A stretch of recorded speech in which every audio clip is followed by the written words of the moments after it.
Halo, hari ini aku akan membahas terkait pemaparan materi pada agenda 3, yaitu yang pertama, manajemen ASN, kedua, pelayanan publik, dan yang ketiga, whole of government.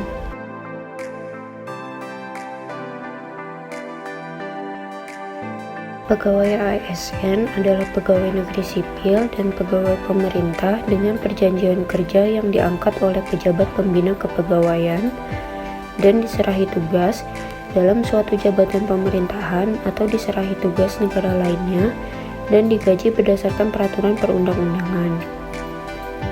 Berdasarkan jenisnya, pegawai ASN terdiri atas yang pertama, pegawai negeri sipil, yang kedua, pegawai pemerintah dengan perjanjian kerja. Pegawai negeri sipil merupakan warga negara Indonesia yang memenuhi syarat tertentu, diangkat sebagai pegawai ASN secara tetap oleh pejabat pembina kepegawaian untuk menduduki jabatan pemerintahan dan memiliki nomor induk pegawai secara nasional. Sedangkan PPPK adalah warga negara Indonesia yang memenuhi syarat tertentu yang diangkat berdasarkan perjanjian kerja untuk jangka waktu tertentu dalam rangka melaksanakan tugas pemerintahan sesuai dengan kebutuhan instansi. Untuk dapat menjalankan perannya dengan baik, pegawai ASN memiliki fungsi sebagai berikut.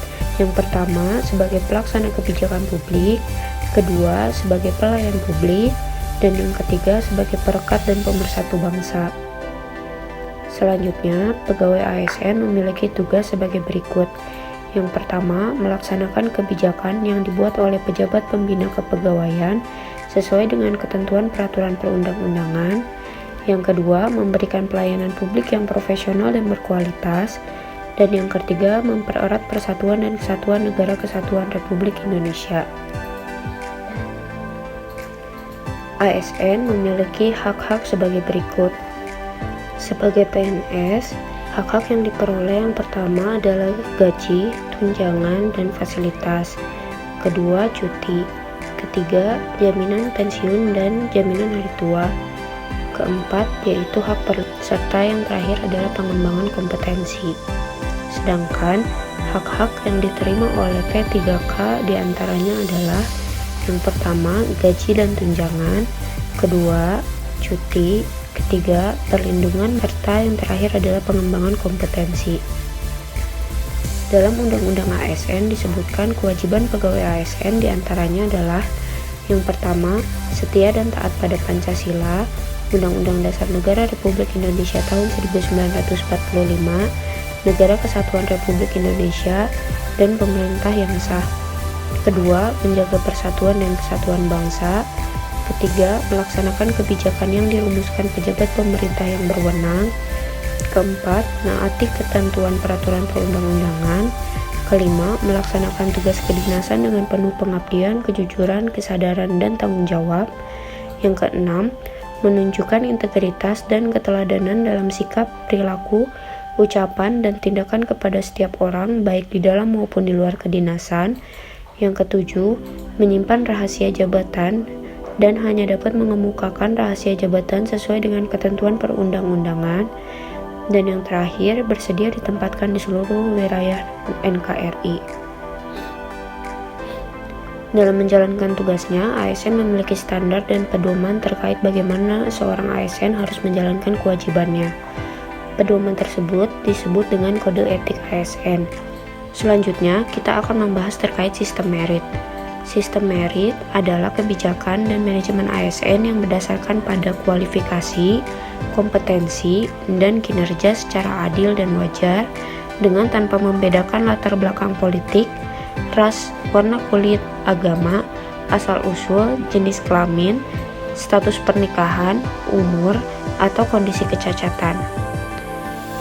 Manajemen PNS meliputi penyusunan dan penetapan kebutuhan, pengadaan pangkat dan jabatan, pengembangan karir, pola karir, promosi, mutasi, penilaian kinerja, penggajian dan tunjangan, penghargaan, disiplin, pemberhentian, jaminan pensiun dan hari tua, serta perlindungan.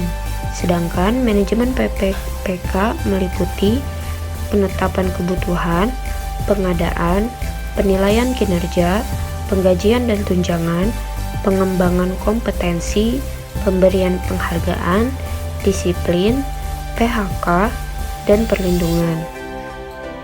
Selanjutnya, kita akan membahas terkait pelayanan publik.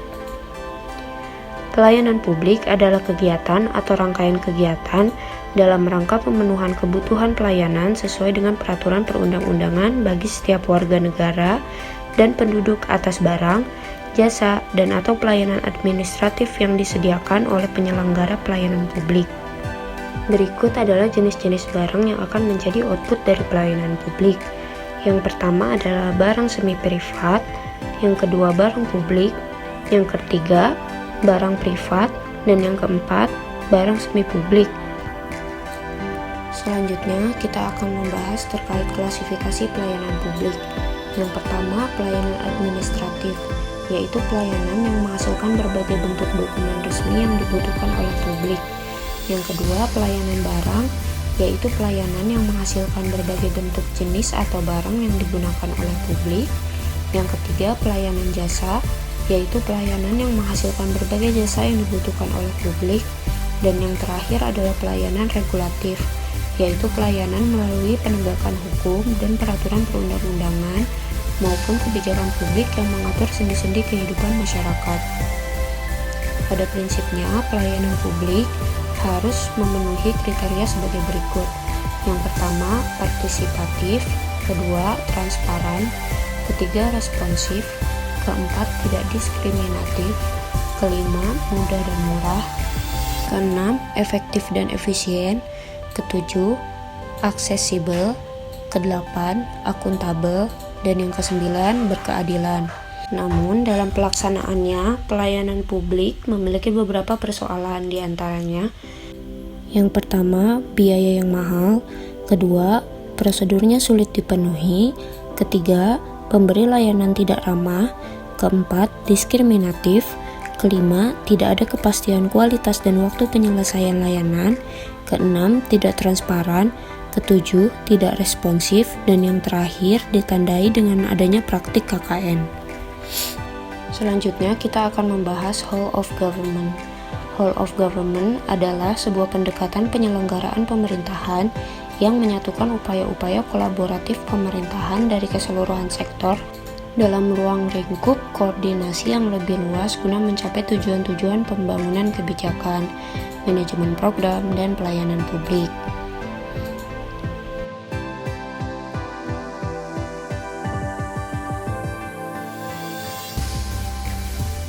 Whole of government harus ada karena adanya faktor-faktor eksternal seperti dorongan publik dalam mewujudkan integrasi kebijakan, faktor-faktor internal dengan adanya fenomena ketimpangan kapasitas sektoral, serta keberagaman latar belakang nilai, budaya, adat istiadat, serta bentuk latar belakang lainnya.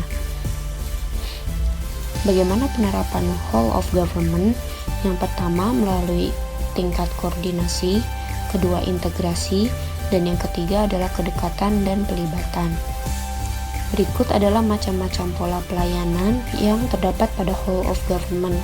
Yang pertama, pola pelayanan teknis fungsional, kedua, pola pelayanan satu atap, ketiga, pola pelayanan satu pintu, keempat, pola pelayanan terpusat, dan yang kelima, pola pelayanan elektronik. Berikut adalah prasyarat untuk penerapan whole of government yang baik, yaitu antara lain: yang pertama, harus adanya budaya dan filosofi yang baru, kedua, cara kerja yang baru, ketiga, akuntabilitas dan insentif, dan yang keempat, cara baru pengembangan kebijakan, mendesain program, dan pelayanan.